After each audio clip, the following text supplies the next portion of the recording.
And we are live. It is Car Con Carne. I'm James Van Oslo. Car Con Carne is sponsored by our friends at Siren Records, McHenry, 3902 Main Street in McHenry.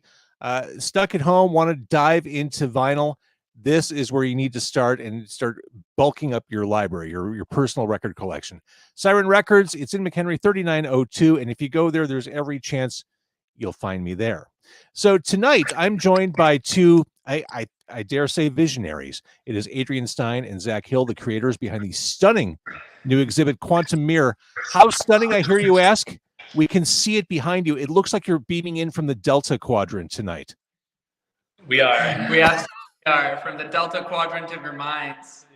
The exhibit, Quantum Mirror, is at ARTSPACE 8 at 900 North Michigan. You can go there 6 days a week. You have to reserve your space in advance. So this is a COVID world we're living in. Guys, I don't know how to explain what the exhibit is. I mean, the uniqueness should be reason enough to check it out. My general sense is it challenges our sense of self, and I'll let you kind of explain what Quantum Mirror is. For sure. So Quantum Mirror is a top to bottom, ceiling to floor, infinity room that has 150 plus mirrored surfaces that are reflecting, as you can see around us, a group of screens in the middle of it, which we put in there as a metaphor for modern human consciousness and the way that our consciousness has been entangled to the point of non-recognition with technology. Got it? Yeah. Because we really wanted to bring to the viewer's attention, you know, just this idea that we've become cyborgs. That if you know, as Zac said, if you're reading this, it's too late. Yeah, the future is now. Anybody who's viewing this, if you're viewing it on Facebook or on the internet, that means that your consciousness, your state of humanity is not the same as your ancestors, right? Like you wouldn't be able to do your job without a computer, right. With cameras, without these other things. Our intelligence and our consciousness has been augmented beyond what humanity was in the past. And so that's kind of what we want to visually represent here with these digital bodies that are reflected into infinity with all of these mirrors, but then also having your physical body in the midst of that.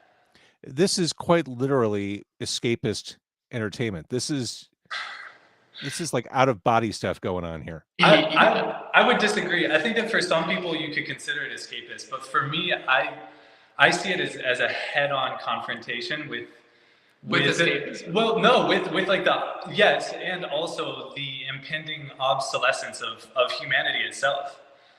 Truly, I mean, because it won't be that long before artificial intelligence is embedded into the human brain. I mean, like there are several companies that are in version 7 plus of this technology, and I think that really it's just a matter of time. And you can, like, traditional humans are already obsolete. If you don't have an iPhone, if you don't have a smartphone or a computer, you already can't compete in most sectors of the American economy.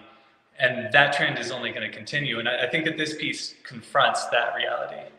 See, it's interesting. You caught me in a rare glass half full moment. I am that guy who watches every dystopian and apocalyptic movie. So I generally do agree with you. I'm full on board with what you're saying. So building out this space, 15,000 square foot space, geometrically mirrored walls, you've got audio stuff going on too. This seems like a huge undertaking just to build out.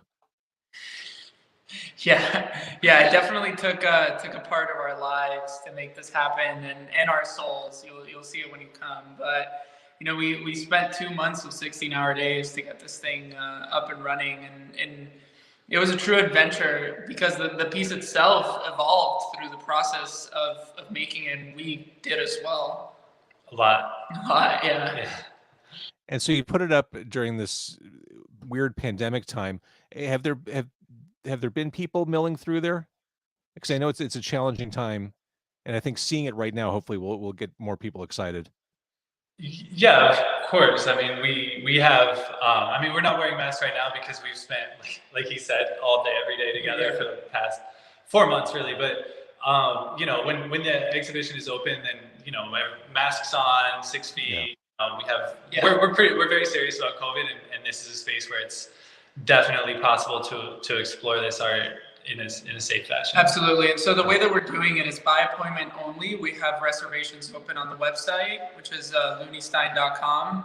And we're allowing only 10 people in the gallery at a time and only one group inside of the sculpture at a time. So people can enjoy it, can have ample time to walk around, ample space as well. And we like to keep it safe, but not safe enough for the mind to be fully comfortable. We definitely want to get a little bit of that dystopian twist in there too. Absolutely.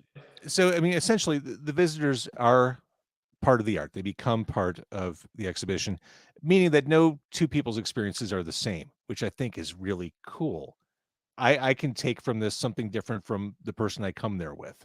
Absolutely. And it totally has to do with the depth that you look at the experience as or with, because I wanted to touch on that kind of escapist mentality when you're walking into a room that's full of mirrors and it looks beautiful and it looks like, oh my God, this is totally an Instagrammable moment.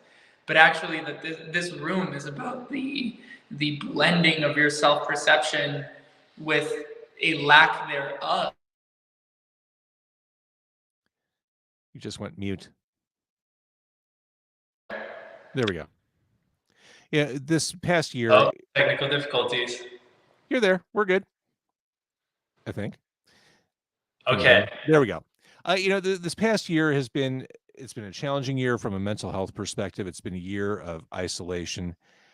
I would imagine for people who spent the majority of the past 12 months sheltering in place, staying at home, seeing themselves projected against this infinite void has to strike a real emotional chord with people like getting out of their home for the first time and coming downtown to 900 North. It's like, I don't know if my mind was ready for this. So sorry, we're getting a little bit of a distortion there in your voice again. I think it might take a little second for the voice to come back. Welcome to dystopia, where the technology is thwarting us. We're already past the tipping point. Oh yeah. Yeah. Way past the tipping point. I feel like the point of no return has been passed a lot. So what I was saying was the past year it's been a challenging one for mental health. We've been sheltering in place. We've been stuck at home. So for people coming to see this exhibit, seeing themselves projected against this infinite void, it's got to strike an emotional chord. I mean, do you guys kind of stand off in a corner and watch people react? Oh yeah. Yeah. It's always great to see the reactions because they're totally taken aback. They can't believe that this space is the size that it is because the optical clarity is so high and the illusion of space is so vast because there's mirrors in every single surface. And traditionally the mirror rooms that have come about in the art world have just walls, not a ceiling and a floor. And so when you see yourself, I see people almost like stepping in with a little bit of fear, like, am I going to fall into this place? Which is actually exciting, even conceptually, because you are kind of meant to sort of fall into this experience, right? Yeah, and just to build on that, there is a moment when you first walk in, because the floor and the ceiling are both mirror, that when you take your first step, it really looks like you're kind of like taking a step literally just into the void. Like, you know that the floor is there, but visually you don't. And then this is the coolest. This is the coolest. I swear. I don't mean to cut you off, Zac, but I'm not even looking at your faces. I'm looking through you. I'm looking between your heads, and I'm mesmerized by what's going on behind you. Sorry, go ahead. And I think that's kind of the point. And actually, to tie into your thing about how everybody's been locked down for so long and they've been having the same routine experiences day in and day out, it's really rewarding to see people come in here and have, like these Instagrammable moments, right? Where they're like, I mean, there have been people who have come in for like full on dressed to the nines. They're here for the photo shoot, right? And it's a beautiful moment. Like, it's a beautiful human experience, and it's a beautiful display of modern humanity. And actually, it's kind of like, what's that artist's name that taped a banana to the wall? Where and made all that. And the art wasn't the banana on the wall. The art was the performance of the whole world around them. And in the same way, these people who come in for Instagram photo shoots, it's like that, where it's like this piece is about Instagram. It's about Facebook. It's about these online identities that we all have, that are like fractions of your real identity, and each one of them is separate. And that's what all of these bodies flying around us digitally represent. And so it's really rewarding for us, kind of almost on a subversive level, to see people having that experience, probably totally unaware of the fact that they're really living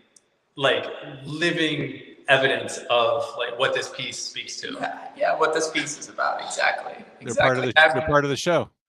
Yeah, exactly. Yeah, like we're all actors in this piece. Yeah. And there is something also to the structure of Quantum Mirror that speaks to that too, to its reflectivity and its geometric nature too. Because let me just pan around here, please, for a second. As you can see, there are just it is an absolute infinity of space that gets created here. Yeah. And so this is the screen, one of the screens that is in the middle here. I don't know if it helps to have me here for context, but here's the core. Wow. Screen, and then here's the rest of the room.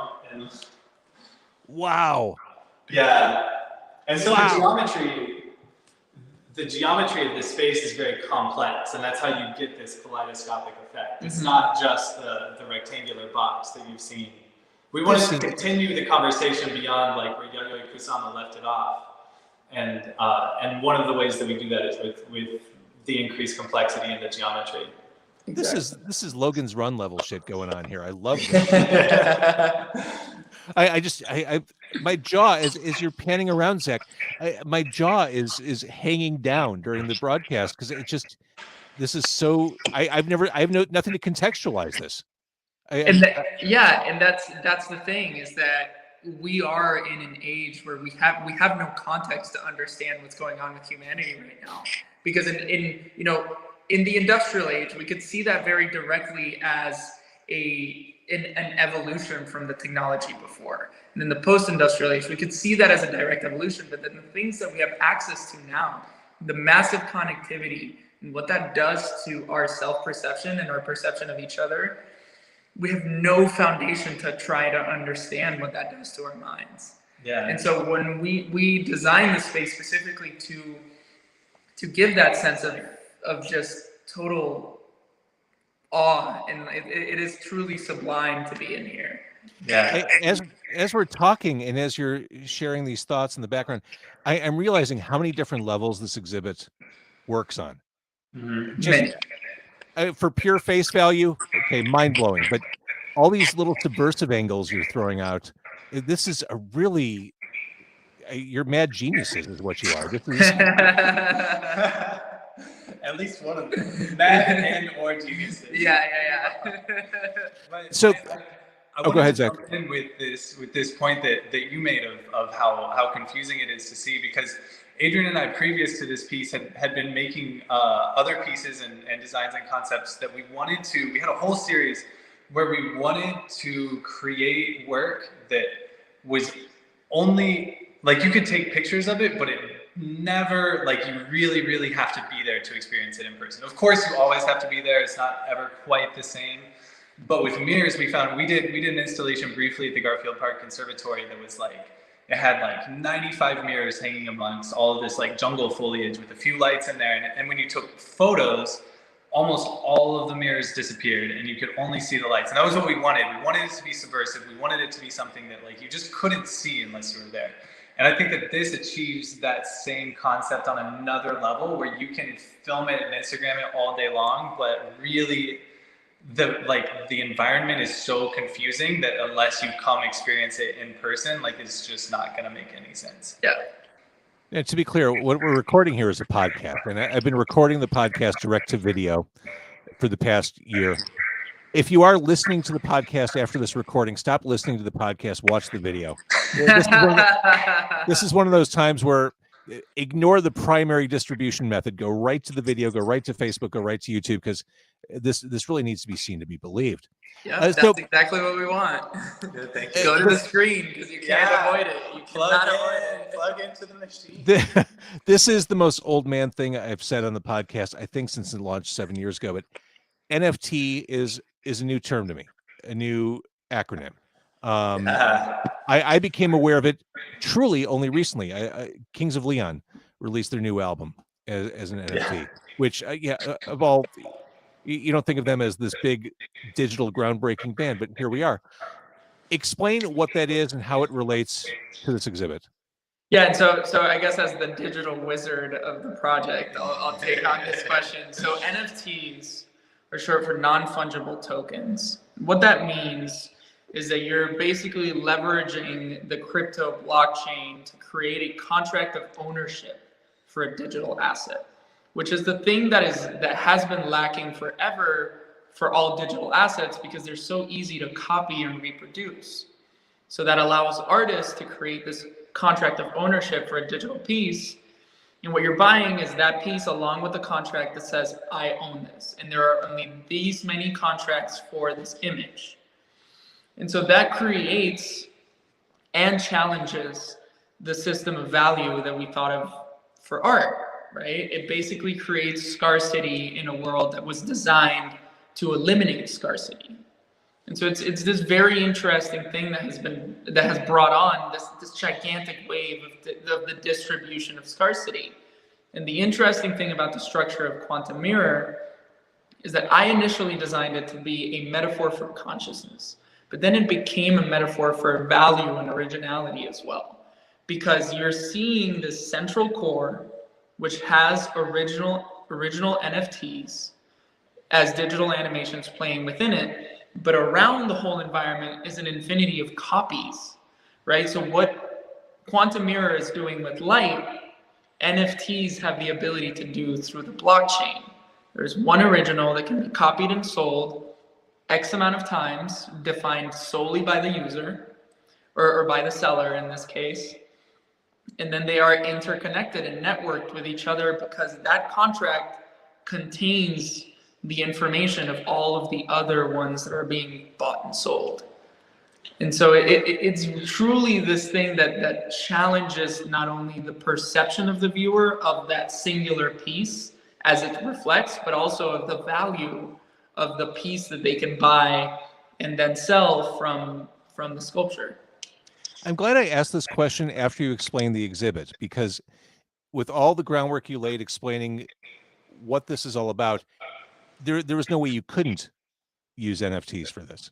Exactly. Like it fits into the overall aesthetic of what this exhibit is. Absolutely. Yeah. Absolutely.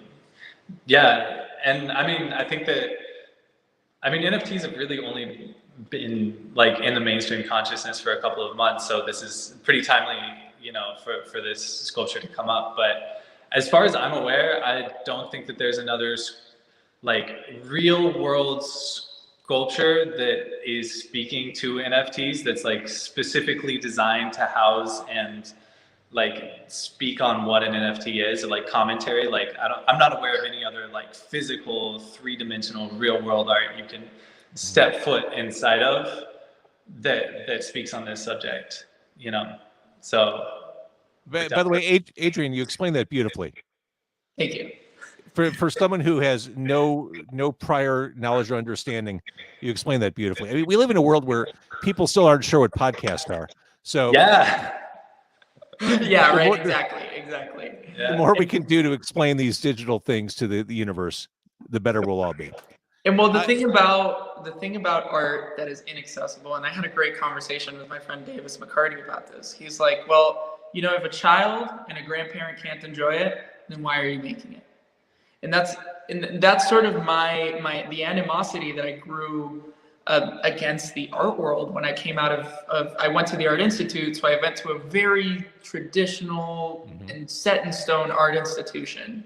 And the thing that disgusted me the most was art that people couldn't understand, art that people couldn't absorb. Like deliberately, yeah. Almost. And then to be able to create something that operates on all of these levels, that whether or not your average Joe walks into the sculpture and understands these things at those levels, it doesn't really matter to the value of the sculpture. The value still has an intrinsic value as a human experience, right? Because they are able to appreciate the beauty, they're able to take in sort of this magnitude that reflects on their own consciousness. But then the more you sit in it, the more you sit with the emotions, I feel like the deeper you're able to kind of understand and grasp that message. Everything you guys are doing and saying is exciting. I love this. And if people want to go see Quantum Mirror at ARTSPACE 8, it's on the 3rd floor of 900 North Michigan, Monday through Saturday, 12:30 to 5:30. As you guys mentioned, COVID safety guidelines are in place. And I think Adrian mentioned you can register for free at Looney Stein, Looney like Looney, Stein like Frankenstein.com. Looney Stein. Yeah, that's what I always say. Yeah. I love this, and it seems clear to me, and I'm sure I don't want to, push you in a direction you don't want to go, but it seems to me like this is something you can take to other big cities. It seems like other markets would welcome this installation with open arms. Yeah, to the moon, baby, with diamond hands. I mean, for all I know, you're on the moon right now. And so, actually, I designed this sculpture to be road worthy. Right, like for it to be fully flat packed and taken anywhere around the world. And then Zac's input on the design and the fabrication as well just made it able to travel throughout the world if we can, when we can. I love it. So I can't say it many more times, or I can, but Quantum Mirror at ARTSPACE 8, 3rd floor of 900 North Michigan. Plan the afternoon around this. This looks awesome. Thank you guys for showing it off. I really getting the perspective and seeing it just mind-blowing. Thank you so Absolutely, much. yeah. Thank you. We appreciate your time. Yeah, we really, really appreciate it. And would you like one last walk around? Yeah. You want to be the subject of this? You go. Are you serious? Let's do this. All right. Oh no! Oh no! Sorry. Oh, did we lose you? No, I'm here. This is so here cool. we go. So,